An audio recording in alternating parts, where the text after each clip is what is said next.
Hey, it's सुलिन and आप लोग देख रहे हैं लिन नॉवेल एक्सप्लेन। पूरा मैदान तालियों की गड़गड़ाहट से गूंज उठता है और इसकी आवाज़ सुनकर दूसरे एरिया में ट्रेनिंग कर रही बाकी टीमें भी बड़ी हैरानी से यहाँ देखने लगती हैं।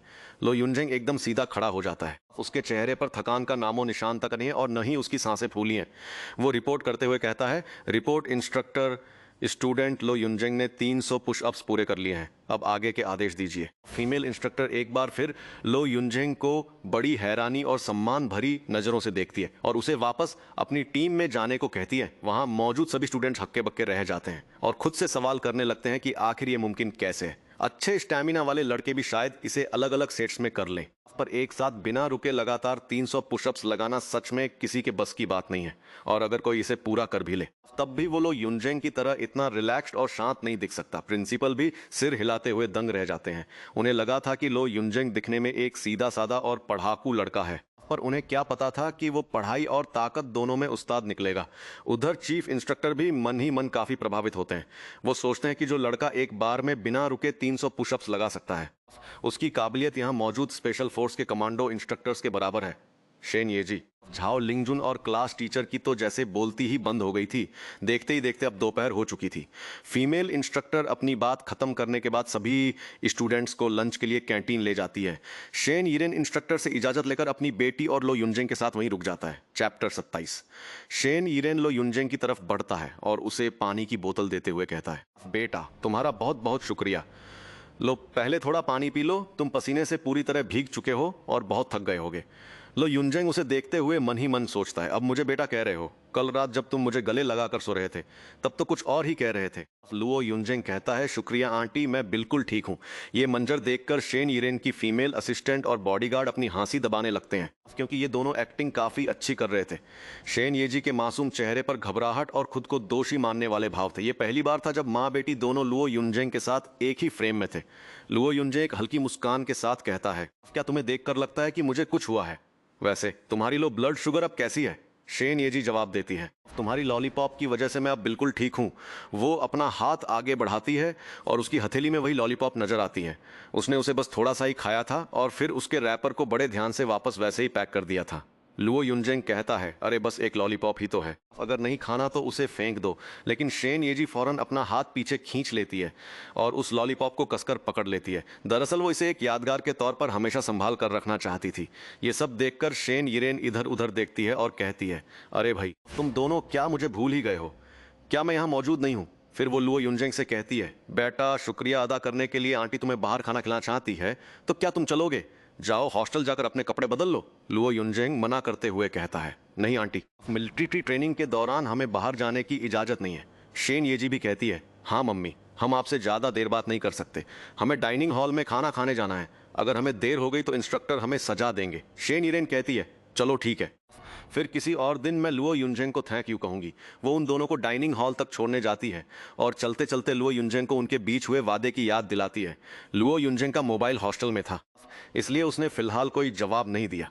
अब डाइनिंग हॉल का पूरा कंट्रोल इंस्ट्रक्टर्स ने संभाल लिया था और सबको एक साथ खाना दिया जा रहा था। खाना खाने का वक्त हो गया था और सब लोग बिल्कुल शांति से अपना लंच कर रहे थे। तभी चारों तरफ एक ही बात की चर्चा होने लगी कि लुओ युनजेंग ने सुबह लगातार 200 स्क्वाट्स और 300 पुशअप्स मारे हैं। यह सुनकर सारे नए स्टूडेंट्स दंग रह गए। जैसे ही लुओ युनजेंग कैंटीन में आया, सबकी नजरें उसी पर टिक गईं और सब उसे हैरानी से देखने लगे। जब सबको पता चला कि उसने ये 300 पुशअप्स की सजा सिर्फ प्रिंसेस हुशांग को बचाने के चक्कर में काटी है, तो लड़कों के मन में उसके लिए हमदर्दी के साथ साथ जलन भी होने लगी। उन्हें लगा कि शेन शिया हुआ तो अब लुओ युनजेंग को अपनी पूरी जिंदगी नहीं भूल पाएगी। बाकी लड़के सोचने लगे कि अगर उन्हें मौका मिलता तो वो भी ऐसी सजा खुशी खुशी काट लेते, पर अफसोस कि ये मौका उन्हें नहीं मिला। वैसे भी 300 पुशअप्स मारना सबके बस की बात नहीं थी। भाई ये बंदा तो सच में बहुत ही खतरनाक निकला। लंच खत्म करने के बाद सभी क्लास के स्टूडेंट्स अपने अपने हॉस्टल में आराम करने चले गए। लेडी इंस्ट्रक्टर पहले लड़कियों के हॉस्टल में चेकिंग के लिए गई और उसके बाद वो लड़कों के आर्टिफिशियल इंटेलिजेंस वाले फ्लोर पर पहुंची। ठीक उसी वक्त लुओ युनजेंग, माँ जिहाओ झांगची और चेन मो अपने हाथों में नहाने का सामान लिए कॉमन बाथरूम से बाहर निकल रहे थे। उन्हें देखते ही माँ जिहाओ चिल्लाकर बोला, अरे भाई तेरी बॉडी तो पहले से भी ज्यादा सॉलिड हो गई है। तेरे 6 पैक 8 पैक में कैसे बदल गए? लगता है सुबह के 300 पुशअप्स बेकार नहीं गए। सब इस बात से हैरान थे कि लुओ युनजेंग इतने सारे स्क्वाट्स और पुशअप्स मारने के बाद भी बिल्कुल नॉर्मल दिख रहा था, जैसे उसे कुछ हुआ ही न हो। वहीं दूसरी तरफ बाकी लड़कों की तो सिर्फ 80 स्क्वाट्स में ही हालत खराब हो गई थी और उनकी टांगे अभी भी कांप रही थी। वो आपस में बात करने लगे कि हमारी लेडी इंस्ट्रक्टर तो मेल इंस्ट्रक्टर से भी ज्यादा सख्त निकली। तभी अचानक चेनमो की नजर सामने खड़ी लेडी इंस्ट्रक्टर पर पड़ी और वो डर के मारे तुरंत अपनी नजरें झुकाकर खड़ा हो गया। अहमद जिहाओ ने भी देख लिया और मुस्कुराते हुए बोला, हेलो इंस्ट्रक्टर, आपका स्वागत है। बाकी 3 लड़के तो उस फीमेल इंस्ट्रक्टर को देखकर ऐसे दुबक गए जैसे कोई भूत देख लिया हो और सिर झुकाकर सीधे अपने हॉस्टल की तरफ निकल गए। लेकिन लुओ युनजेंग वहीं रुक गया। तभी फीमेल इंस्ट्रक्टर ने एक प्लास्टिक बैग आगे बढ़ाया और कहा, ज्यादा एनर्जी खर्च करने से शरीर को नुकसान हो सकता है, इसलिए शरीर में इलेक्ट्रोलाइट्स और विटामिन सी की कमी नहीं होनी चाहिए। लुओ युनजेंग ने बैग थाम लिया और नीचे देखते हुए मुस्कुराकर पूछा, क्या आप मेरी फिक्र कर रही हैं? शुक्रिया इंस्ट्रक्टर। बैग के अंदर मिलिट्री ग्रेड की 2 इलेक्ट्रोलाइट ड्रिंक्स और विटामिन सी की 1 बोतल थी। उसे लगा कि ये डेविल इंस्ट्रक्टर बाहर से भले ही कितनी भी सख्त हो, पर अंदर से इसके दिल में थोड़ी इंसानियत तो है। तभी फीमेल इंस्ट्रक्टर ने उसे काम सौंपा कि वो एआई क्लास के सभी लड़कों को उसके कमरे में बुलाए, जहां वो उन्हें चादर को टोफू ब्लॉक की तरह तय करना, सामान को सही ढंग से रखना और साफ सफाई के मिलिट्री स्टैंडर्ड सिखाएगी। इसके बाद सबको अपने अपने कमरों में जाकर इसकी प्रैक्टिस करने को कहा गया। लंच ब्रेक के बाद फिर से चेकिंग हुई और जरूरी निर्देश दिए गए। दोपहर 2:30 बजे से ट्रेनिंग दोबारा शुरू हो गई।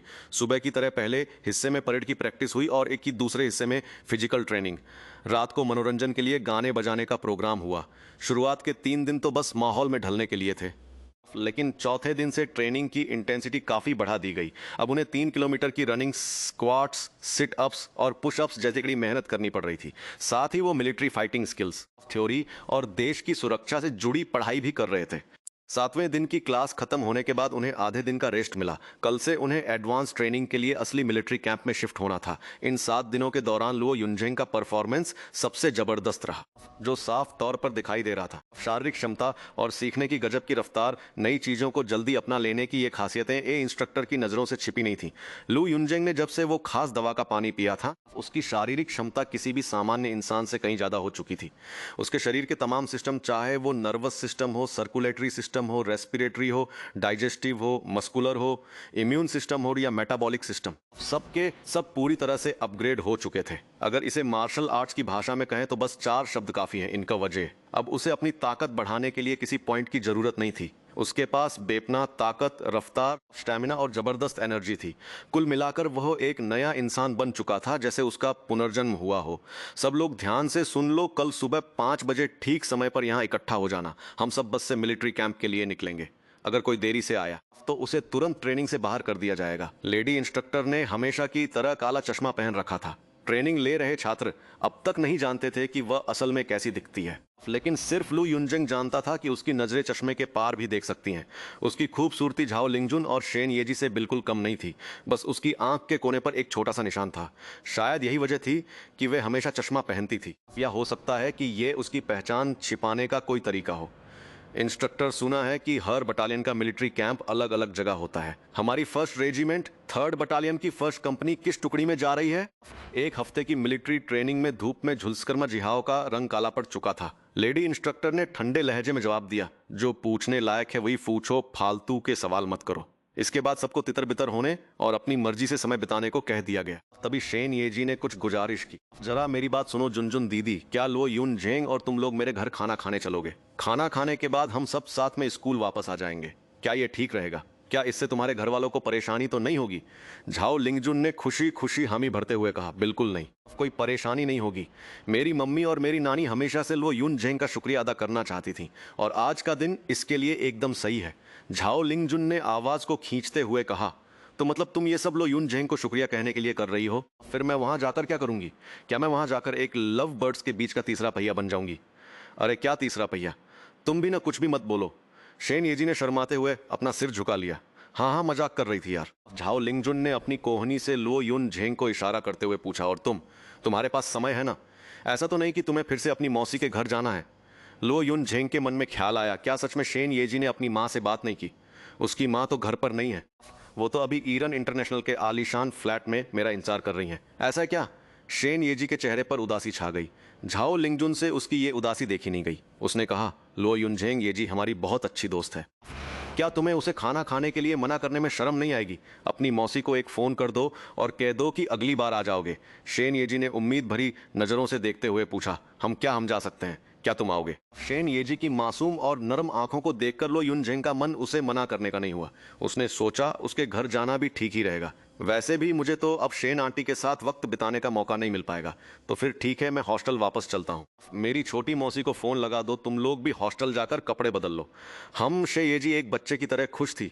उसे भी हॉस्टल जाकर अपनी माँ को कॉल करना था ताकि वो जल्दी काम से घर लौट आए। अध्याय 28। लोग युनजेंग का शे परिवार के आलीशान घर में आना और दादी द्वारा रहस्यमयी उपहार दिया जाना। आह प्यारी, तुम्हारे परिवार की पीढ़ियां बहुत खूबसूरत हैं। बिल्कुल रिपब्लिक ऑफ चाइना के जमाने के शंघाई के समुद्र तट जैसा एहसास है। शाम का वक्त था। शे येजी का काफिला वुकांग रोड की आलीशान हवेली में दाखिल हुआ।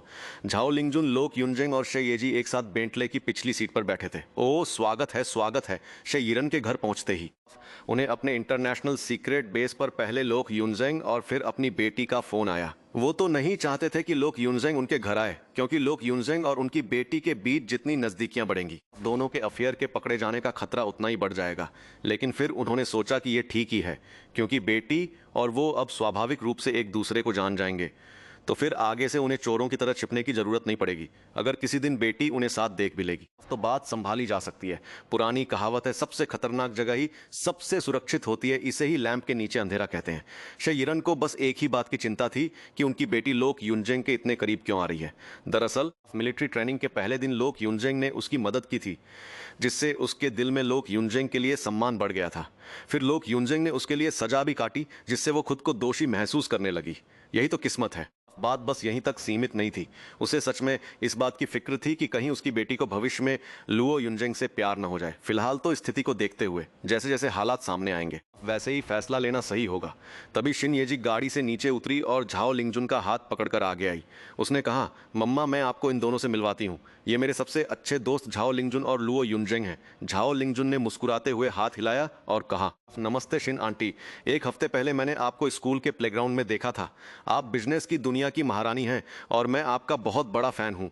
शिन आंटी ने मुस्कुराते हुए कहा, कितना प्यारा बच्चा है, कितनी अच्छी बातें करता है। मैंने भी तुम्हें देखा है। ये जी अक्सर तुम्हारे बारे में बात करती है और बताती है कि तुम उसका कितना ख्याल रखते हो। हमारे घर आने के लिए बहुत बहुत स्वागत है। शिन यिरन को पहले ही झाओ लिंगजुन की असलियत के बारे में पता चल चुका था। जब उसने पहली बार झाओ लिंगजुन को देखा था तभी उसे वह जाना पहचाना सा लगा था। बाद में जब उसकी बेटी ने बताया कि वह राजधानी बीजिंग से है, तब उसे याद आया कि उसकी शक्ल राजधानी की मेयर से बहुत मिलती है। शिन यिरन उस मेयर को जानता था, लेकिन शुरुआत में दोनों में से किसी को भी ये नहीं पता था कि उनकी बेटियां एक ही यूनिवर्सिटी में पढ़ती हैं, और न ही ये पता था कि वे क्लासमेट्स हैं। जब शिन यिरन ने राजधानी के मेयर से संपर्क करने की तैयारी की तो मेयर ने खुद ही उसे पहले फोन कर दिया। मेयर ने जब अपनी बेटी से सुना कि वह मोडू शंघाई के शिन परिवार की बेटी की अच्छी दोस्त बन गई है, तो उन्होंने तुरंत शिन यिरन को कॉल कर दिया। फोन पर दोनों खुलकर हंसने लगे। यह तो बहुत ही सुखद संयोग था। दरअसल मेयर के पुराने मेंटर खुद शिन परिवार के सदस्य थे, जिन्होंने उनके करियर में बहुत मदद की थी, इसलिए वे शिन परिवार का बहुत सम्मान करते थे। शिन यिरन ने मेयर की इच्छा के अनुसार झाओ लिंगजुन की पहचान को पूरी तरह गुप्त रखा था, जिसे उनकी मां के अलावा कोई नहीं जानता था। किसी ने कुछ नहीं कहा, शैन येजी और लुओ युनजेंग समेत। शैन आंटी, परेशान करने के लिए माफी चाहता हूँ, लुओ युनजेंग ने बहुत ही संजीदा और तमीजदार होने का नाटक करते हुए कहा। युनजेंग, ऐसी बात नहीं है। मैं तो काफी समय से तुम्हें खाने पर बुलाकर शुक्रिया अदा करना चाहती थी। आज आखिरकार मौका मिल ही गया। येजी ने बताया कि तुम हर दिन बहुत बेहतरीन प्रदर्शन कर रहे हो। शैन यिरन ने जब पिछली बार लुओ युनजेंग को देखा था तब मिलिट्री ट्रेनिंग का पहला दिन था। एक हफ्ते बाद उसे देखकर ऐसा क्यों लग रहा है कि यह लड़का और भी हैंडसम हो गया है। उसका शरीर और भी मस्कुलर और एथलेटिक लग रहा है और उसका व्यक्तित्व भी और निखर गया है। शायद मिलिट्री ट्रेनिंग का ही असर है। लुओ युनजेंग ने जो कपड़े और जूते पहने थे वे शैन यिरन ने ही खरीदे थे और उसे ये देखकर बहुत खुशी हो रही थी। थोड़ी बहुत बातचीत के बाद शैन यिरन तीनों बच्चों को लिविंग रूम की तरफ ले गई।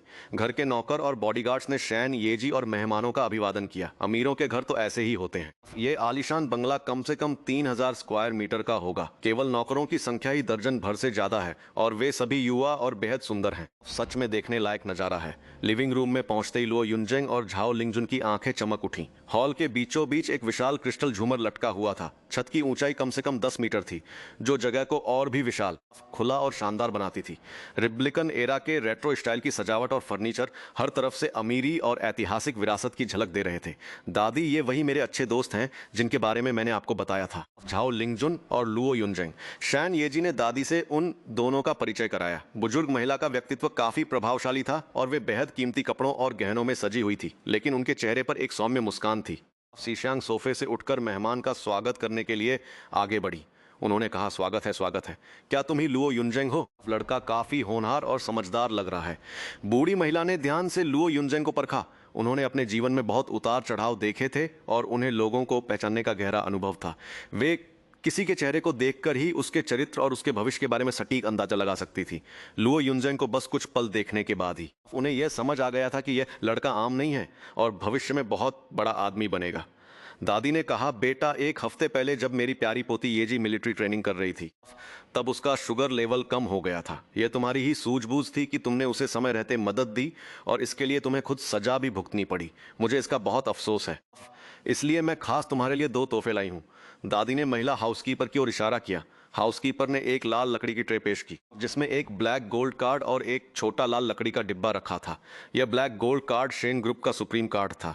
इस कार्ड की मदद से शेन ग्रुप के होटलों, shopping malls, tourist centres, cruise और रेस्टोरेंट्स जैसी किसी भी जगह पर मुफ्त में सेवाएं ली जा सकती थीं। दादी ने वह ब्लैक कार्ड लुओ युनजेंग की ओर बढ़ाया। लुओ युनजेंग ने तुरंत हाथ जोड़ते हुए मना कर दिया और कहा, यह तोहफा बहुत कीमती है, मैं इसे नहीं ले सकता। यह सही नहीं होगा। झाओ लिंगजुन के चेहरे पर हैरानी थी। उसने सोचा, इस लड़के ने बस शेन येजी को एक लॉलीपॉप दी थी और इसके बदले में इसे इतना बड़ा फायदा मिल रहा है। शेन ईरान भी थोड़ी हैरान थी। दादी का व्यवहार लुओ युनजेंग के प्रति कुछ ज्यादा ही उदार लग रहा था। दादी ने कहा, इसे रख लो बेटा, शुगर लेवल कम होना कोई छोटी बात नहीं है, तुमने येजी की जान बचाई है, हम बहुत आभारी हैं। दादी ने ब्लैक गोल्ड कार्ड उसके हाथ में थमा दिया और फिर लकड़ी का डिब्बा उठाकर सबके सामने खोल दिया। उन्होंने पूछा, बच्चे, तुम झोंगयुआन लोचेंग के रहने वाले हो ना? मैं पहले लोचेंग के लाओजुन पहाड़ गई थी, जहां मैंने एक बहुत ही उच्च स्तर के साधु से येजी का भविष्य जानने के लिए प्रार्थना की थी। उस समय उन साधु ने मुझे ताओवादी यिनयांग के 2 पेंडेंट दिए थे, एक काला और एक सफेद। उन्होंने मुझे बताया था कि सफेद वाला पेंडेंट येजी को पहना देना और फिर सही समय का इंतजार करना।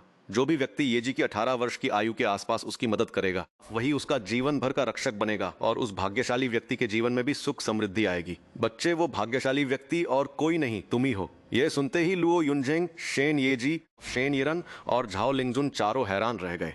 शेन यिरन को अब समझ आया कि उसकी मां ने लुओ युनजेंग को ब्लैक गोल्ड कार्ड क्यों दिया था। शेन येजी ने अपने गले में लटके सफेद जेड पेंडेंट को हाथ में लिया और नीचे देखते हुए पूछा, दादी, आप जो कह रही हैं, क्या वो सच है? मुझे तो आपने इसके बारे में कभी कुछ नहीं बताया।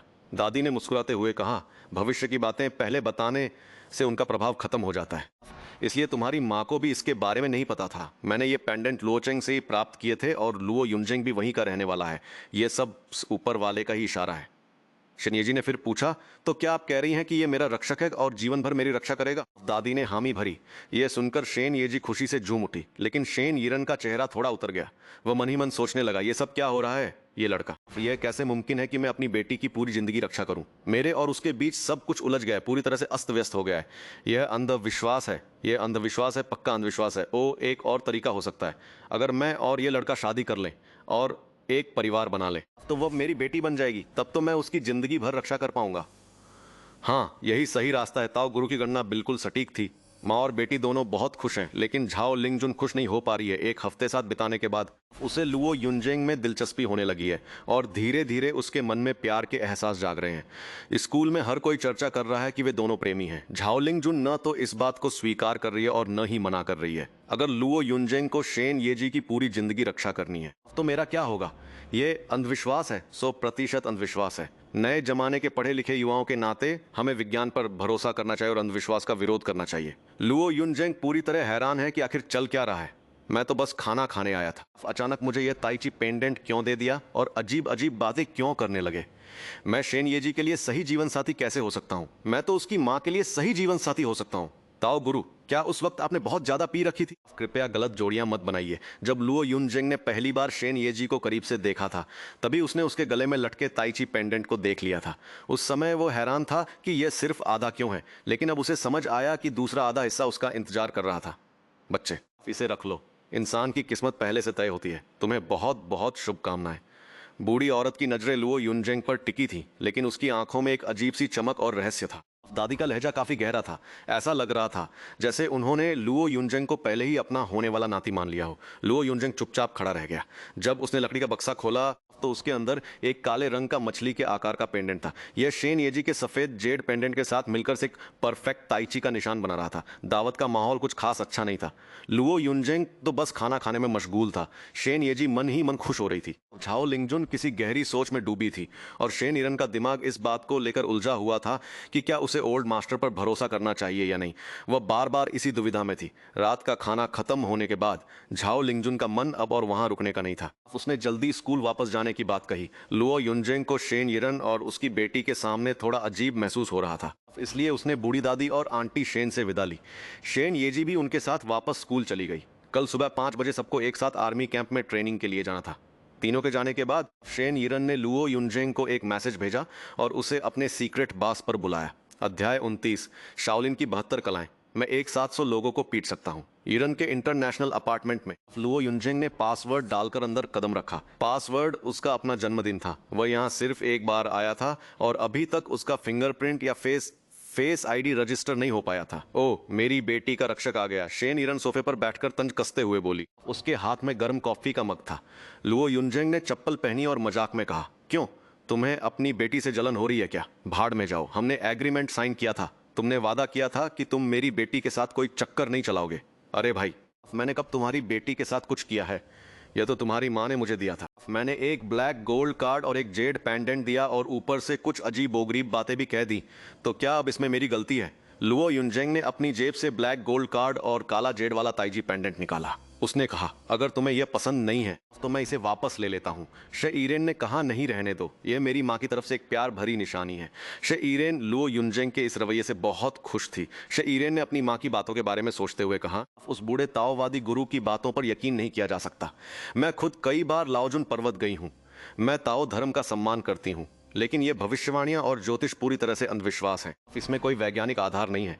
जीवन की रेखाओं को जन्म के समय के साथ जोड़ना और इंसान के अपने फैसलों और उसके माहौल को नज़रअंदाज करना सही नहीं है। हम इसे पूरी तरह से अंधविश्वास न भी कहें तो कम से कम यह विज्ञान के तो खिलाफ ही है। क्या मैंने सही कहा? लुओ युनजेंग ने हामी भरते हुए कहा, तुमने बिल्कुल सही कहा। और वैसे भी लाओजुन पर्वत पर बहुत से ठग ढोंगी बाबा बैठे हैं। बहुत मुमकिन है कि उस बूढ़ी औरत को किसी ने ठग लिया हो, बस उसे 2 पत्थर बेचने के लिए। शे ईरेन हंसते हुए बोली, हो सकता है। और अगर एक पल के लिए मान भी लें कि उस तावादी गुरु की बात सच हो जाए, तो क्या ऐसा नहीं हो सकता कि हम दोनों शादी कर लें और मैं तुम्हारी बेटी का पिता बन जाऊं? एक पिता अपनी बेटी की पूरी जिंदगी रक्षा करता है, इसमें कोई बुराई भी नहीं है। उस गुरु ने तो बस ये कहा था कि मैं तुम्हारी बेटी का रक्षक हूँ। यह थोड़े ही कहा था कि मैं तुम्हारी बेटी का पति बनूंगा। यह सुनकर शे ईरेन खुशी से खिलखिला उठी और उसने अपना हाथ बढ़ाकर लुओ युनजेंग को अपनी बाहों में खींच लिया। मेरे छोटे बेबी, तुम कब से इतना अच्छा बोलने लगे? दीदी तुमसे बहुत प्यार करती है। सच कहूं तो मैं भी तुम्हारी तरह ही सोचती हूँ और मेरा झुकाव दूसरे वाले ऑप्शन की तरफ ज्यादा है। क्या हुआ? क्या तुम सच में मुझसे शादी करने का इरादा रखते हो? लुओ युनजेंग शेन ईरन की गोद में लेटा हुआ था। उसे सब कुछ बहुत कोमल और खुशबूदार महसूस हो रहा था। उसने सोचा, जो होगा देखा जाएगा। शेन ईरन ने एक काला अंगूर अपने मुंह में लिया और झुककर उसे चूमते हुए लुओ युनजेंग के मुंह में डाल दिया। लुओ युनजेंग ने सोचा, क्या मैंने खुद को ही मुसीबत में फंसा लिया है? मेरा तो उनसे शादी करने का कोई इरादा नहीं था। मैंने तो बस यूं ही मजाक में कह दिया था। वो उम्र में मुझसे इतने बड़े हैं कि मेरी माँ जैसे लगते हैं। फिर मैं उनसे शादी कैसे कर सकता हूँ? उनसे शादी करने से बेहतर तो मैं किसी भूत प्रेत से शादी कर लूँ। लेकिन समस्या यह है कि मैं पहले ही उनके साथ रिश्ते में आ चुका हूँ और ये एक ऐसी पहेली है जिसका कोई हल नहीं है। लुओ युनजेंग ने इस बारे में सोचना बंद कर दिया, क्योंकि वर्तमान में जियो ही उसका जीवन जीने का तरीका था। तभी शेन ईरन ने कहा, मेरे छोटे लुओ, लिविंग रूम के पर्दे बंद कर दो। कमरे का पर्दा अपने आप बंद हो गया। शेन ईरन से आवाज से पर्दे बंद करने वाला सिस्टम इस्तेमाल किया और झुककर अपने छोटे प्रेमी को चूमने लगी। साथ ही उसकी शर्ट के बटन भी खोलने लगी। लुओ युनजेंग ने उसे गले लगा लिया और पीछे से उसकी स्कर्ट की जिप खोल दी। पिछले 1 हफ्ते से लुओ युनजेंग अपनी बंद मिलिट्री ट्रेनिंग में बहुत व्यस्त था। पहले दिन माँ जिहाओ और शेन येजी की मदद करने के अलावा उसे किसी की मदद करने का कोई मौका नहीं मिला था। 1000 पॉइंट्स खर्च करके बोन मैरो क्लींजिंग पिल जीतने के बाद उसके सिस्टम पॉइंट्स अब सिर्फ 93 रह गए थे। उसे आज रात 12 बजे से पहले वापस स्कूल पहुंचना था। कम समय में ज्यादा पॉइंट्स हासिल करने के लिए लुओ युनजेंग ने सोच समझकर कदम उठाने का फैसला किया। शेन ईरन के साथ बातचीत का समय पहले एक बार में 3 घंटे से ज्यादा का होता था, लेकिन अब उसने इसे 1 घंटे तक सीमित कर दिया है। इस तरह 3 घंटे में वो 3 बार लोगों की मदद कर सकता है। समय कम करने का मतलब ये बिल्कुल नहीं है कि क्वालिटी में कोई कमी आई हो। लू युनजेंग का शरीर जिंगशुई के शुद्धिकरण से गुजरने के बाद इंसानी सीमाओं को पार कर चुका था। अभी सिर्फ आधा घंटा ही बीता था कि शेन यिरन ने लू युनजेंग को पकड़ लिया और दया की भीख मांगने लगी। डिंग। दूसरों की मदद करने का पॉइंट प्लस बीशोक्ति। बाप रे, बीशोक्ति पॉइंट्स। एक हफ्ते पहले जब उसने आखिरी बार शेन यिरन की मदद की थी तब उसे एएसबी पॉइंट्स मिले थे। इस बार तो सीधे इस पॉइंट से ज़्यादा का उछाल आया है। हालांकि ये शेन येजी की मदद करने से मिलने वाले पॉइंट से कम है, लेकिन इसका फायदा यह है कि इसे लंबे समय तक जारी रखा जा सकता है। वहीं लोगों को मुसीबत से बचाने वाला काम तो किस्मत से ही मिलता है। शेन यिरन के कानों में अभी भी गूंज सुनाई दे रही थी। उसने मन ही मन सोचा, यह लड़का तो दिन ब दिन और भी ताकतवर होता जा रहा है। एक हफ्ते पहले के मुकाबले वह कम से कम 10 गुना ज्यादा शक्तिशाली हो गया है। क्या सिर्फ एक हफ्ते की मिलिट्री ट्रेनिंग से ही किसी की शारीरिक क्षमता इतनी बढ़ सकती है? वाकई कड़ी मेहनत का फल मीठा होता है। पहले उसे लगता था कि वह फीमेल इंस्ट्रक्टर बहुत सख्त है, लेकिन अब उसे उसका शुक्रिया अदा करना चाहिए था। थोड़ी देर आराम करने के बाद लू युनजेंग उसे उठाकर बाथरूम ले गया। पानी की बौछारों के बीच आधा घंटा बीतने के बाद शेन यिरन ने फिर से दया की भीख मांगी। डिंग। दूसरों की मदद करने का पॉइंट प्लस 283। लू युनजेंग अभी भी 1000 पॉइंट्स का लक्ष्य पूरा करना चाहता था, इसलिए उसने उसे वापस बेडरूम में ले जाकर लगातार 2 बार और मदद की। डिंग। दूसरों की मदद करने का पॉइंट प्लस 225। दूसरों की मदद करने के बदले सिस्टम ने 288 पॉइंट्स क्रेडिट कर दिए। शिनीरेन जल्दी ही गहरी नींद में सो गया। उस समय रात के 11 बज चुके थे और उसे स्कूल वापस जाना था।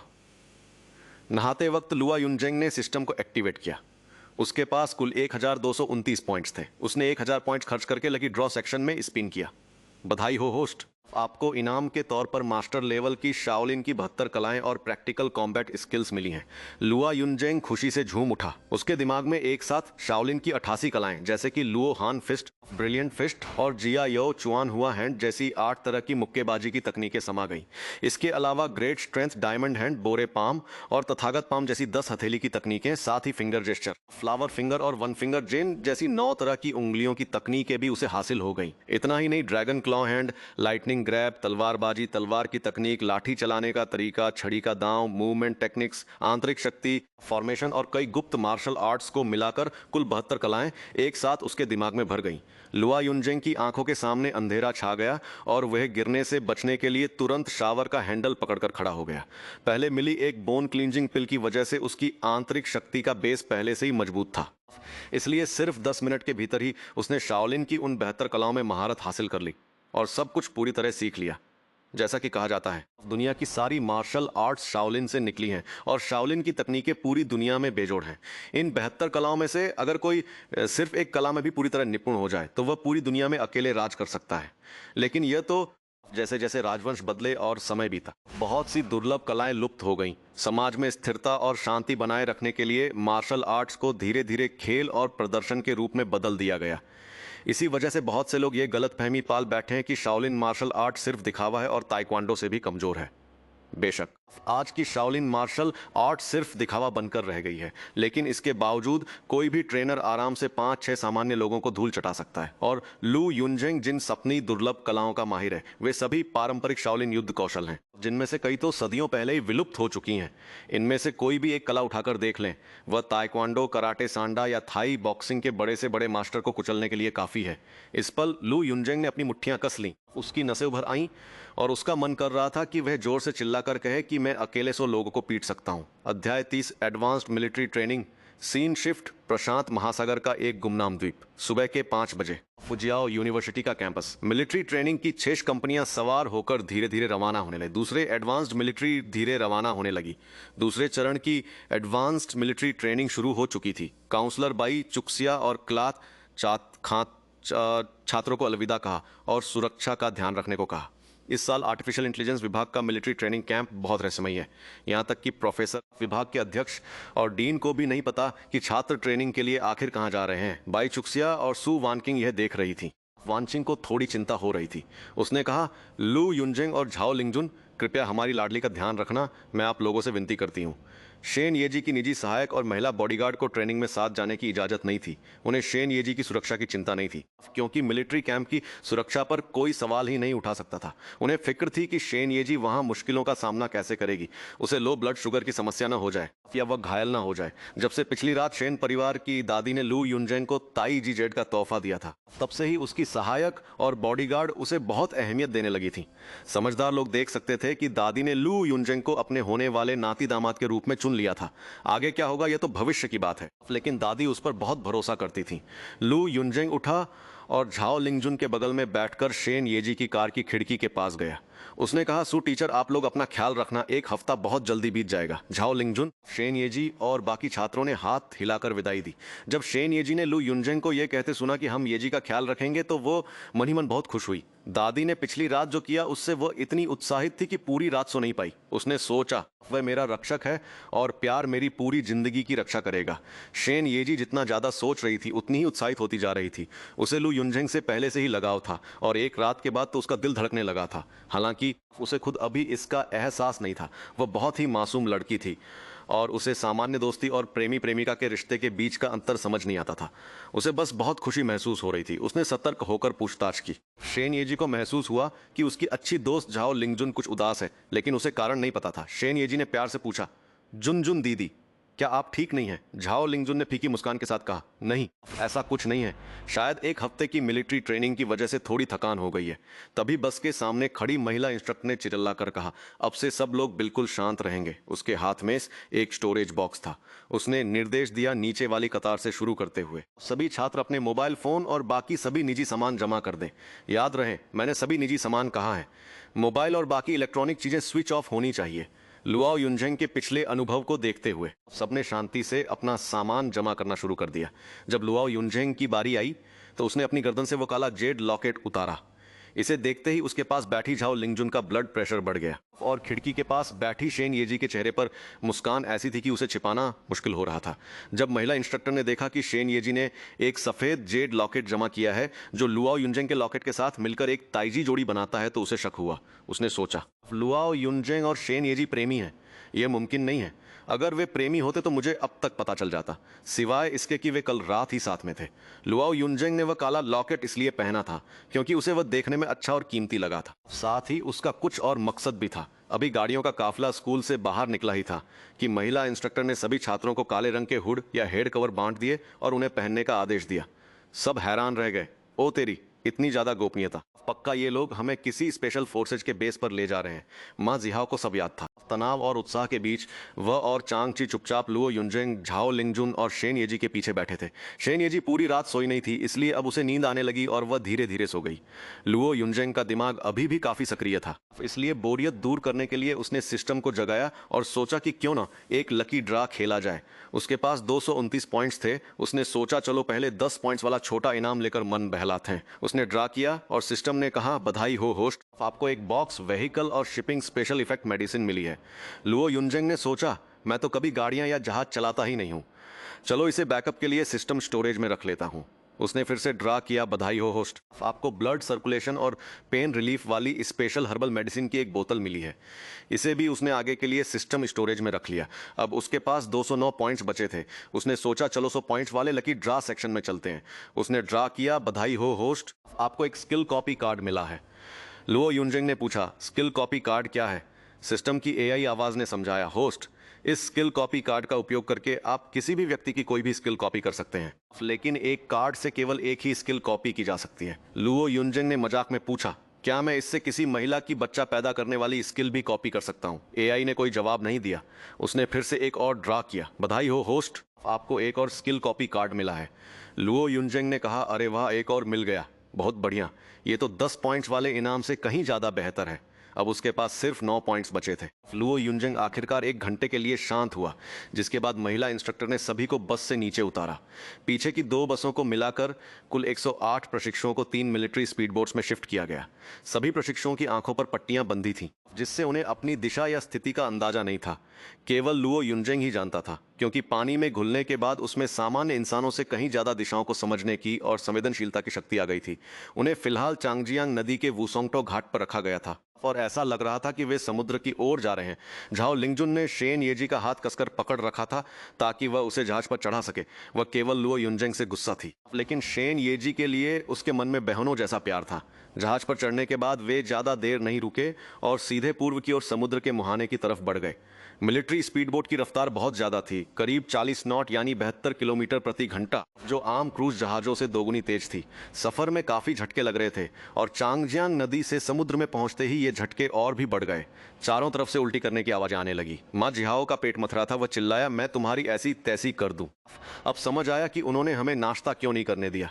इंस्ट्रक्टर को डर था कि कहीं हम जहाज पर ही उल्टी न कर दें। शेन येजी झाओ लिंगजुन की गोद में सिर रखे हुए थी। उसे काफ़ी चक्कर और मतली महसूस हो रही थी। वहीं लुओ युनजेंग बिल्कुल ठीक था, जैसे उसे कुछ हुआ ही न हो। वह चुपचाप स्पीडबोट के रास्ते को ट्रैक कर रहा था। करीब 5 घंटे से ज्यादा समय तक दक्षिण पूर्व दिशा में दौड़ने के बाद सभी को जहाज से नीचे उतारा गया। बहुत से लोग नीचे उतरते ही रेत पर बेदम होकर गिर पड़े। इसके बाद सबने अपने चेहरे से पट्टियां हटाई ताकि ताजी हवा ले सकें। तभी महिला इंस्ट्रक्टर सामने आई, चेहरे पर बिल्कुल शांति और आंखों पर वही काला चश्मा चढ़ाए। लुओ युनजेंग ने अपना हुड उतारा और नाव के अगले हिस्से पर खड़े होकर चारों तरफ देखने लगा। उसके ठीक सामने दूर दूर तक फैला हुआ प्रशांत महासागर था। दाईं ओर एक छोटा सा द्वीप था और पीछे की तरफ भी धुंधला सा एक और टापू दिखाई दे रहा था। वह खाली समय में अक्सर फोन पर नक्शे देखा करता था और उसकी याददाश्त अब बेहद तेज हो चुकी थी। उसके पीछे वाला टापू डोंगजी द्वीप था, लेकिन दाईं ओर वाले छोटे से द्वीप का नाम किसी नक्शे पर नहीं था। असल में वह द्वीप तो नक्शे पर मौजूद ही नहीं था। तभी झांगची, जो स्पीड बोट की रेलिंग पर टिका हुआ था, उलझते हुए बोला, इंस्ट्रक्टर हम लोग आखिर हैं कहाँ? बेचारा इतना ज्यादा उल्टी कर चुका था कि उसका पित्त बाहर आ गया था। चेनमो की हालत भी उससे कुछ खास बेहतर नहीं थी। महिला इंस्ट्रक्टर ने ठंडी आवाज में कहा, जो पूछना नहीं चाहिए उसके बारे में कम ही पूछो। तभी मैं जिहाओ चिल्लाया, चेंग भाई मेरी तो हालत खराब हो रही है, मैं ये ट्रेनिंग छोड़ना चाहता हूँ। फुदान यूनिवर्सिटी की ये मिलिट्री ट्रेनिंग बहुत ही ज़्यादा खतरनाक है, खासकर हमारे आर्टिफिशियल इंटेलिजेंस डिपार्टमेंट के लिए। रास्ते में वह 4 बार उल्टी कर चुका था। ट्रेनिंग छोड़नी है? ठीक है। ये कहते हुए महिला इंस्ट्रक्टर ने अपनी ग्रेडिंग शीट उठाई और उसे ट्रेनिंग से बाहर करने की प्रक्रिया शुरू करने लगी। लुओ युनजेंग ने जल्दी से आगे बढ़कर उन्हें रोका और बोला, मैम इसे सीरियसली मत लीजिए, इसका दिमाग फिलहाल काम नहीं कर रहा है। फिर उसने झपटकर जिहाओ को डांटा, क्या तेरा दिमाग खराब हो गया है? क्या ट्रेनिंग छोड़ना कोई मजाक है? अगर तूने ट्रेनिंग छोड़ी तो पक्का तुझे जेल जाना पड़ेगा। क्या तू जेल जाना चाहता है? नहीं नहीं, बिल्कुल नहीं। माँ जिहाओ घबरा कर बोला। तो फिर जल्दी से इंस्ट्रक्टर से माफी मांग। इंस्ट्रक्टर मेरी गलती है, अभी मैं थोड़ा भ्रम में था, मेरी बात को सीरियस मत लीजिए, माँ जिहाओ ने कांपते हुए कहा। महिला इंस्ट्रक्टर ने एक नजर उसकी तरफ देखी और बोली, एक बार चेतावनी दे रही हूँ, अगली बार ऐसा नहीं होना चाहिए। लुओ युनजेंग सभी छात्रों में सबसे अच्छी स्थिति में था और उसके बाद झाओ लिंगजुन का नंबर आता है। झाओ लिंगजुन ने शेन येजी को सहारा देकर नाव से उतरने की तैयारी की। तभी आवाज आई, दूसरों की मदद करने के लिए 10 अंक जुड़ गए हैं। माँ जिहाओ के लिए अच्छी बात कहने पर भी इनाम मिला था। लुओ युनजेंग झाओ लिंगजुन की मदद करने के लिए शेन येजी को संभालने गया, लेकिन उसने कहा, येजी तुम कैसी हो, दूर हटो, मैं खुद संभाल लूंगा। झाओ लिंगजुन ने सीधे शेन येजी को अपनी पीठ पर लाद लिया। उसके ये छोटे मोटे जज्बात इंस्ट्रक्टर की नजरों से छिपे नहीं थे। अध्याय 31 श्वानहुआंग महिला स्पेशल फोर्स की महिला इंस्ट्रक्टर की पहचान का खुलासा। 108 छात्र जैसे ही नाव से नीचे उतरे, किनारे पर एक तेज रफ्तार मैंगशी ऑफ रोड गाड़ी और 3 मिलिट्री ट्रांसपोर्ट ट्रक आकर रुके। एक जोरदार ब्रेक के साथ वे घाट पर थमे। तीनों ट्रकों की पैसेंजर सीट से 3 सैनिक बाहर निकले, जिन्होंने कैमोफ्लेज वर्दी पहनी हुई थी। पहले नौसेना मरीन कॉर्प्स की वर्दी नीली हुआ करती थी, लेकिन अब कई टुकड़ियों ने इसे बदलकर हरा कर लिया है। एक तेज सीटी बजी और उनमें से एक सैनिक ने बड़ा लाउड स्पीकर उठाते हुए कहा, सभी छात्र जल्दी से गाड़ियों में चढ़ो। अभी ठीक से सांस भी नहीं ले पाए थे कि 108 छात्रों को तेज नावों से ट्रांसपोर्ट ट्रकों में शिफ्ट होना पड़ा। आर्टिफिशियल इंटेलिजेंस की तरह वे पहली गाड़ी में चढ़ गए। गाड़ी में बैठने से पहले लुओ युनजेंग ने उन तीनों सैनिकों के बैच और रैंक के निशान पर एक नजर डाली। बैच पर 2 पंक्तियों में जानकारी लिखी थी। ऊपर dragon country navy marine corps का लोगो था और नीचे लॉन्गटेंग स्पेशल फोर्स लिखा था। लॉन्गटेंग स्पेशल फोर्स, इसके बारे में तो पहले कभी नहीं सुना था। उसने उनके कंधे पर लगे रैंक के निशान की ओर देखा। एक 3 स्टार मिलिट्री ऑफिसर और 2 1 स्टार ऑफिसर की टुकड़ी ने उनका स्वागत किया। तीनों ने महिला इंस्ट्रक्टर को सम्मान के साथ सैल्यूट किया। इस टुकड़ी ने उन्हें फेंग कहकर संबोधित किया, जिसका मतलब है कि वे एक कैप्टन हैं। उन्होंने पूछा, मेरे घर के ये पागल लोग कैसे हैं? मैं 1 हफ्ते बाहर थी, कहीं कोई बखेड़ा तो नहीं खड़ा किया? ऑफिसर्स ने जवाब दिया, सब ठीक है मैम। फेंग कैप्टन, क्या आपकी चोट अब बेहतर है? कैप्टन फेंग ने कहा, छोटी सी चोट है, कोई दिक्कत नहीं है। जल्दी से इन बच्चों को हमारे जुआन हुआंग कमांडो बेस ले चलो। देखो इनकी हालत, आज के कॉलेज के स्टूडेंट्स की फिजिकल कंडीशन कितनी खराब है। सब हंसने लगे। हाँ हाँ, पक्का आपने ही इन्हें इतनी बुरी तरह ट्रेन किया है कि अब तो हम मेल सोल्जर्स भी आपकी ट्रेनिंग से डरने लगे हैं। वो चारों लोग ट्रांसपोर्ट ट्रक से कम 20 मीटर की दूरी पर थे। फिर भी लुओ युनजेंग ने उनकी हर बात साफ सुन ली। जुआन हुआंग कमांडो बेस, अगर ऐसा है तो यह महिला इंस्ट्रक्टर पक्का जुआन हुआंग कमांडो टीम की कैप्टन होगी। आखिर एक स्पेशल फोर्स की कैप्टन हमारे कॉलेज में मिलिट्री ट्रेनिंग देने क्यों आई है? यह तो बिल्कुल ऐसा है जैसे किसी बड़ी तोप का इस्तेमाल मच्छर मारने के लिए किया जा रहा हो। गाड़ी चलने से पहले सभी अक्षर और स्टूडेंट्स की आंखों पर 12 काली पट्टी बांध दी गई। महिला इंस्ट्रक्टर अपनी एसयूवी में सबसे आगे चल रही थी। आधे घंटे बाद उन्हें दूर से नेवी मरीन कॉर्प्स के गानों की तेज आवाज सुनाई देने लगी। सेना के अंदर की सेना, सबसे सख्त और सबसे मजबूत। हम मातृभूमि के गर्म खून वाले भेड़िए हैं। लुओ युनजेंग ने आवाज के अंदाजे से सोचा कि वहां कम से कम 100 लोग तो होंगे। यह कैंप शायद एक पूरी बटालियन का हिस्सा है। जैसे जैसे आवाज दूर होती गई, लुओ युनजेंग अंदाजा लगाने लगा कि वह आवाज आखिर कहां से आ रही है। शायद ये long tang special operations team का बेस कैंप है। रास्ता धीरे धीरे और भी उबड़ खाबड़ होता जा रहा है। आधे घंटे और बीतने के बाद गाड़ी से 2 बार पीप पीप की आवाज आई और 3 ट्रक बेस के अंदर दाखिल हुए। बेस पर कोई निशान या नाम नहीं लिखा था, बस गेट पर 2 महिला सैनिक तैनात थीं। देखो देखो, हमारे कैप्टन फेंग वापस आ गए हैं। बहनों, ट्रेनिंग छोड़ो, मेहमानों का स्वागत करने के लिए सब बाहर आ जाओ। एक उपकप्तान और 30 महिला सैनिक समुद्र तट से दौड़ती हुई आईं। उनमें से कुछ बाधा दौड़ ऑब्स्टैकल रन का अभ्यास कर रही थीं, तो कुछ हथियारों के साथ फुर्ती दिखा रही थीं। ये तीनों महिला सैनिक ए, बी और सी नाम की 3 अलग अलग असॉल्ट टीमों में बंटी हुई थी। ट्रांसपोर्ट ट्रक पर सवार पुरुष सैनिकों ने सीटी बजाई और चिल्लाए, उतरो उतरो, सबके सब नीचे उतरो। अकनाट छात्र बहुत ही थकी हुई हालत में सुस्त होकर नीचे उतरे। कई छात्र तो सफर से इतने परेशान थे कि उनका बुरा हाल था। माजी हाओ, झांगची और चेनमो जमीन पर ऐसे बैठ गए जैसे उनकी जान ही निकल गई हो। लुओ युनजेंग ने अपनी नजरें उठाकर बेस का जायजा लिया। बिल्कुल सामने समुद्र के किनारे वाली झाड़ियों से महिला सैनिकों का एक समूह तेजी से दौड़ता हुआ आ रहा था। बाईं और 2 मंजिला इमारतों की एक कतार थी जिन पर छलावरण कैमफ्लाज के लिए रंग रोगन किया गया था। पहली मंजिल ऑफिस जैसी लग रही थी और दूसरी मंजिल पर डॉर्मेट्री थी। छोटी इमारत के बगल में एक अलग बिल्डिंग थी जो शायद मेस यानी कैंटीन रही होगी। दाईं ओर एक बड़ा कीचड़ का गड्ढा और ढेर सारी ट्रेनिंग सुविधाएं थीं। ये बिल्कुल वैसा ही था जैसा फौजी फिल्मों में स्पेशल फोर्सेस का कैंप दिखाया जाता है। कैप्टन फेंग, लोग सुरक्षित पहुंच गए हैं, अब हम चलते हैं। तीनों पुरुष सैनिकों ने कैप्टन फेंग को सैल्यूट किया और ट्रक लेकर वहां से निकल गए। तभी एक महिला चिल्लाई, बॉस, हमने आपको बहुत याद किया। आपके टॉर्चर के बिना तो मेरे पूरे शरीर में अजीब सी बेचैनी हो रही थी बॉस। जल्दी मुझे परेशान करो, मैं तुम्हारे हाथों से पिटने का आदी हो गया हूँ। महिला सैनिक पागलों की तरह भागती फांग इंस्ट्रक्टर के पास पहुंची, उन्हें गले लगा लिया और बच्चों की तरह उछलने कूदने लगी। इंस्ट्रक्टर भी अपने ऑफिस से बाहर निकलकर उनका स्वागत करने आए। अरे वाह, ये सब क्या हो रहा है? यहाँ सब की सब महिला सैनिक ही क्यों हैं? क्या ये कोई विमेन्स स्पेशल फोर्स टीम है क्या? झांगची, शिलियान, माँ जीहाओ और बाकी छात्र उन महिला सैनिकों को देखकर आपस में फुसफुसाने लगे। माँ जीहाओ ने जैसे ही उन खूबसूरत महिला सैनिकों को देखा, न तो उसका सिर चकरा रहा था और न ही उसे उल्टी जैसा महसूस हो रहा था। झाओ लिंगजुन की आंखों में जलन और तारीफ साफ झलक रही थी। उसने कहा, सच कहूं तो मैंने भी मिलिट्री एकेडमी में जाने की कोशिश की थी। मुझे फौज की जिंदगी बहुत पसंद है। लुओ युनजेंग की नजरें उन महिला सैनिकों पर टिकी थीं। उसने पूछा, तो फिर तुमने एडमिशन क्यों नहीं लिया? झाओ लिंगजुन ने जवाब दिया, तुम्हें इससे क्या मतलब? झाओ लिंगजुन शेन येजी के पास बैठकर उसके सीने को सहलाने लगी और बोली, अरे मैंने गौर किया है कि आज तुम्हारा व्यवहार मेरे प्रति बहुत खराब है। लुओ युनजेंग को झाओ लिंगजुन के मन की बात समझ में आ रही थी। यह लड़की पक्का कल रात हुई ताइजी वाली बात को लेकर चिढ़ रही थी। तभी तो शेन के घर से स्कूल लौटते वक्त उसने एक शब्द भी नहीं बोला। फांग इंस्ट्रक्टर ने खुद को गले लगाए बैठी महिला सैनिकों को थपथ पाया और कहा, बस करो बस करो, पहले मेहमानों का स्वागत तो कर लेने दो, बाद में तुम सबको बुरी तरह ट्रेन करूंगा। कुल 30 महिला सैनिक एक एक करके आईं और उन 108 लड़खड़ाते हुए छात्रों के सामने खड़ी हो गईं। वे उनकी तरफ ऐसे देख रही थी जैसे वे शरणार्थी हों। जब उनकी नजरें शेन येजी और झाओ लिंगजुन पर पड़ी तो वे दंग रह गईं। दोनों की खूबसूरती वाकई कमाल की थी। मिलिट्री ट्रेनिंग का 1 हफ्ता बीत जाने के बाद भी उनकी त्वचा पर धूप का कोई असर नहीं हुआ था। एक एकदम गोरा और दूसरा हल्का सा सांवला, दोनों की त्वचा बेदाग चमक रही थी। तेज चिलचिलाती धूप में फंजागन फांग जियाओ गुआन फुर्ती के साथ टीम के सामने आकर खड़ी हो गई। उसने आदेश दिया, मेरी कमांड सुनो, सब के सब खड़े हो जाओ, कतार में आ जाओ। इसके बाद उसने रोल कॉल शुरू किया। लुओ युनजेंग, उसने जवाब दिया, हाजिर। शेन येजी, उसने जोर से चिल्लाकर कहा, हाजिर। जब गिनती की गई तो कुल 108 लोग मौजूद थे। फांग जियाओगुआन ने उप कप्तान को निर्देश दिया कि वह हर सदस्य को एक गोपनीयता समझौता डिस्क्लोजर अग्रीमेंट दे। उसने बताया, निकलने से पहले तुमने एक समझौता साइन किया था, लेकिन अब तुम्हें एक और फॉर्म भरना है जो विशेष रूप से शुआन हुआंग महिला स्पेशल फोर्स यूनिट के लिए है।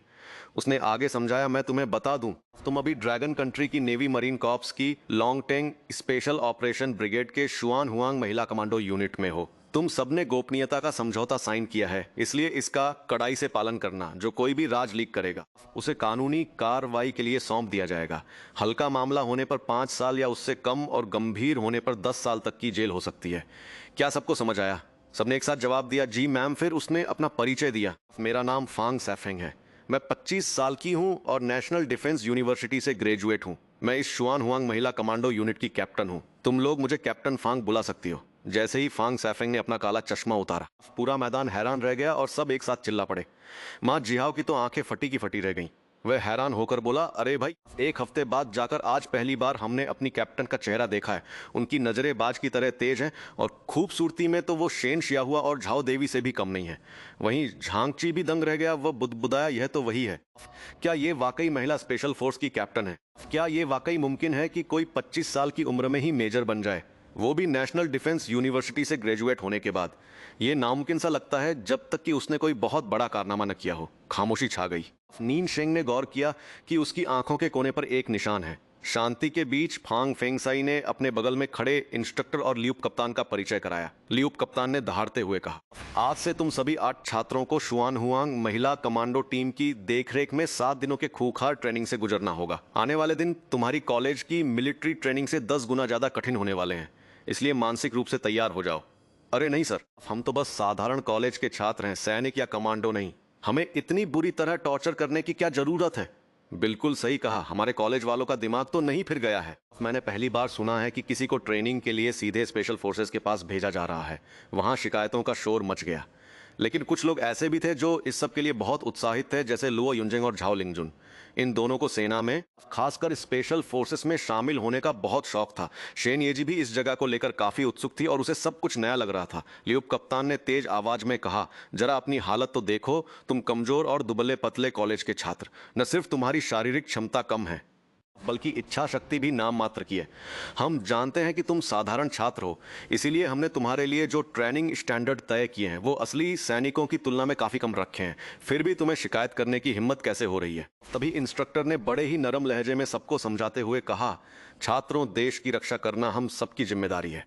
हर कोई ये बात गांठ बांध ले कि आंसुओं से कभी सहानुभूति नहीं मिलती और कमजोरी से कभी जीत हासिल नहीं होती। युद्ध के मैदान में दुश्मन की बंदूकें सिर्फ इसलिए आपको नहीं छोड़ेंगी क्योंकि आप एक छात्र हैं। हम किसी शांतिपूर्ण युग में पैदा नहीं हुए हैं, बल्कि हम एक शांतिपूर्ण देश में रह रहे हैं।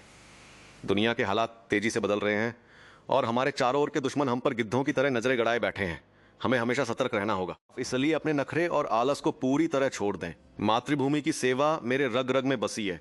जब युद्ध का समय आएगा तो आप सभी को ऐसे योद्धा बनना होगा जो लड़ना जानते हो, जो लड़ने का साहस रखते हो और जो जीतना सुनिश्चित करें, क्योंकि ये हमारी जमीन है और इस पर पैर रखने की हिम्मत कोई नहीं कर सकता। ताली ताली ताली।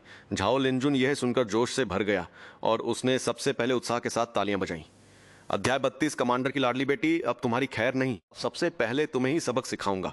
भाषण समाप्त होने के बाद फेंग इंस्ट्रक्टर, गाइड और डिप्टी कैप्टन 108 प्रशिक्षुओं को दोपहर का भोजन करने के लिए डाइनिंग हॉल ले गए। 30 महिला सैनिकों को नहाने के लिए पहले डॉर्मिट्री भेज दिया गया। शेन येजी का मन बहुत उदास था और उसे बिल्कुल भी भूख नहीं लग रही थी। झाओ लिंजुन अब काफी हद तक ठीक हो चुका था। उसने टमाटर और अंडे के सूप का एक कटोरा उठाया, एक चम्मच भरकर उसे मुंह के पास लाकर फूंका और शेन येजी के मुंह के पास ले जाकर बोला, अच्छे बच्चे की तरह बात मानो, दोपहर में फिर से ट्रेनिंग है और वो भी शैतानी ट्रेनिंग। अगर तुम कुछ खाओगी नहीं तो तुम टिक नहीं पाओगी। शेन येजी ने अपने पेट को पकड़ा और धीरे से अपना छोटा सा मुंह खोला, लेकिन जैसे ही उसने एक घूंट लिया वह उसे गले में फंसने की वजह से खांसने लगी। झाओ लिंजुन ने एक टिश्यू पेपर निकाला और उसके मुंह के कोने को साफ करते हुए कहा, खाना खाते समय बातचीत करना मना है, शांति बनाए रखो। तभी वाइस कैप्टन ने जोर से चिल्लाकर चेतावनी दी, झाओ लिंजुन, यह तुम्हें पहली चेतावनी है। दूसरी तरफ प्रशिक्षक और इंस्ट्रक्टर अलग मेज पर बैठे थे। शेन येजी के चेहरे पर पछतावा साफ दिख रहा था। उसे अपने इस कमजोर शरीर पर बहुत गुस्सा आ रहा था कि उसकी वजह से उसके दोस्त को मुसीबत का सामना करना पड़ा। अब वह और कुछ खा नहीं पा रही थी। बस चुपचाप मेज पर सिर रखकर ख्यालों में खोई थी। उसके ठीक सामने बैठा लुओ युनजेन धीरे से अपने सिस्टम स्पेस से एक विशेष ट्रांसपोर्टेशन मेडिसिन निकालकर अपनी मुट्ठी में छुपा लेता है। गाड़ी में बैठे समय ही उसने सोचा था कि वह चुपके से इसे अपने भाई बहनों में बांट देगा, लेकिन मजबूरी यह थी कि ट्रांसपोर्ट टीम के सैनिक ठीक उसके बगल में बैठे थे, इसलिए रास्ते भर उसे कोई मौका नहीं मिला। उसने मन ही मन सोचा, खैर आगे चलकर शायद मैं शेन येजी का पिता बनूं। तो एक पिता का अपनी बेटी की फिक्र करना तो स्वाभाविक है। लुओ युनजेन ने मेज के नीचे से जानबूझकर शेन येजी को धीरे से किक मारी। शेन येजी को लगा कि यह एक गलती से हुआ है, इसलिए उसने कोई प्रतिक्रिया नहीं दी। जब लुओ युनजेन ने दोबारा किक मारी तो उसने अपनी थकी हुई आंखों से उसकी ओर देखा। लुओ युनजेन एक हाथ से खाना खा रहा था और दूसरे हाथ को मेज के नीचे से उसकी तरफ बढ़ाया। जैसे ही उसका हाथ शेन येजी के घुटने से टकराया, शेन येजी का पूरा शरीर सिहर उठा और उसने अनजाने में ही खुद को पीछे खींच लिया। लुओ युनजेन ने उसे एक इशारा किया जिसे शेन येजी तुरंत समझ गई। उसने अपना गोरा और कोमल हाथ आगे बढ़ाया और झुककर दवा लेने लगी। जैसे ही दोनों के हाथ एक दूसरे को छुए, शेन येजी का दिल जोर जोर से धड़कने लगा। अगर वीडियो पसंद आए तो लाइक और कमेंट जरूर करना और सब्सक्राइब करना मत भूलना। एक और बात, अगर आपको मेरी आवाज़ पसंद आती है तो मुझे कमेंट में ज़रूर बताना। मैं अपनी आवाज़ और बेहतर करूँगा और आप सभी के लिए एक सरप्राइज़ रखूँगा। तब तक के लिए बाय।